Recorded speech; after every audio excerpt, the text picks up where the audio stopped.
Hi hello good morning. അപ്പോൾ നമ്മളെല്ലാവരും HST commerce confirmation കൊടുത്തിട്ടിരിക്കുന്ന ആളാണ്. ഇതിനൊരു 3 മാസം ജൂൺ 30 എക്സാം പറഞ്ഞിട്ടുള്ളത്.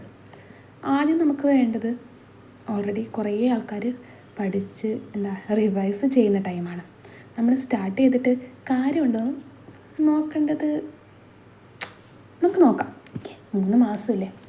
ഓക്കെ, അപ്പോൾ ആദ്യം അറിയേണ്ടത് സിലബസിനെ പറ്റിയിട്ടാണ്. നമുക്കറിയാം 100 മാർക്കിൻ്റെ ക്വസ്റ്റ്യനാണ്. അതിൽ ആദ്യത്തെ പാർട്ട് വരുന്നത് കൊമേഴ്സാണ്.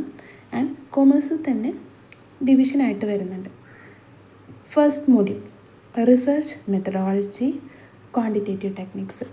QTM റിസർച്ച് നമ്മൾ ഓൾറെഡി പഠിച്ചാണ്. ഇതിൽ history of social science research, types of research, research process, scaling, reliability and validity test, പിന്നെ സ്റ്റാറ്റി പാർട്ട് എന്നാണെങ്കിൽ എനോവ വരുന്നുണ്ട്, ടെസ്റ്റ് ഉണ്ട്, Chi-square ഉണ്ട്. അപ്പോൾ ഇതിൽ നിന്നൊക്കെ പ്രോബ്ലം വരാനുള്ള ചാൻസ് കുറച്ച് കുറവാണ്. നമുക്ക് ക്വസ്റ്റ്യൻ പേപ്പർ ഡിസ്കസ് ചെയ്യുന്ന ടൈമിന് അത് കൂടുതലായിട്ട് നോക്കാം.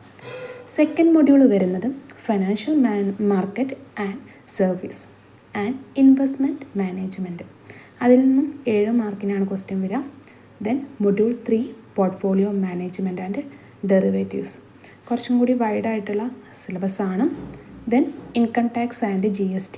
അതിൽ നിന്നും 7 മാർക്കിൻ്റെ ക്വസ്റ്റ്യനാണ് വരുന്നത്. Advanced cost and management accounting.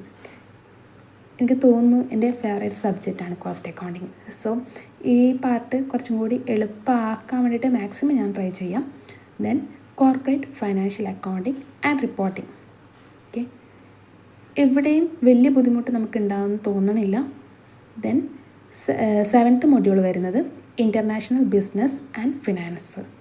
ഇവിടെ stages of internationalisation of business, methods of entry into foreign market, പിന്നെ കുറച്ച് നമ്മുടെ ഇതുണ്ടല്ലോ നാഫ്റ്റ, EU പോലെയുള്ള ട്രേഡ് യൂണിയൻസിൻ്റെ കാര്യങ്ങൾ, അതൊക്കെയാണ് വരുന്നത്.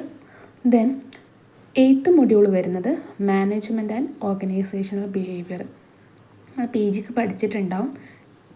പുറത്ത് പഠിച്ചവരാണെങ്കിൽ ഈ സബ്ജക്റ്റ് പഠിക്കാനുള്ള ചാൻസ് കുറച്ച് കുറവാണ്. ദെൻ 9th മൊഡ്യൂൾ പറയുന്നത് corporate governance and business ethics. Purely theory പാർട്ടാണ് ഇതിൽ വരുന്നത്. Last module financial management.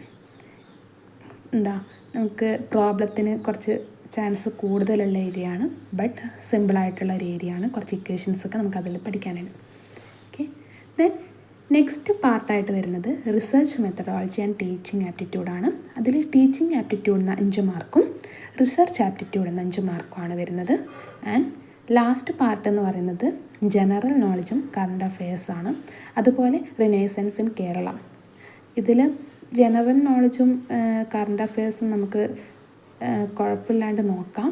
And നവോത്ഥാനം എന്ന് പറയുന്ന ഏരിയ PSC ഓൾറെഡി പഠിച്ചവർക്കാണെങ്കിൽ സിമ്പിളായിട്ട് തോന്നുകയാണ്. ഇത്രയാണ് നമുക്കിതിൽ പഠിക്കാനുള്ളത്. ഓക്കെ,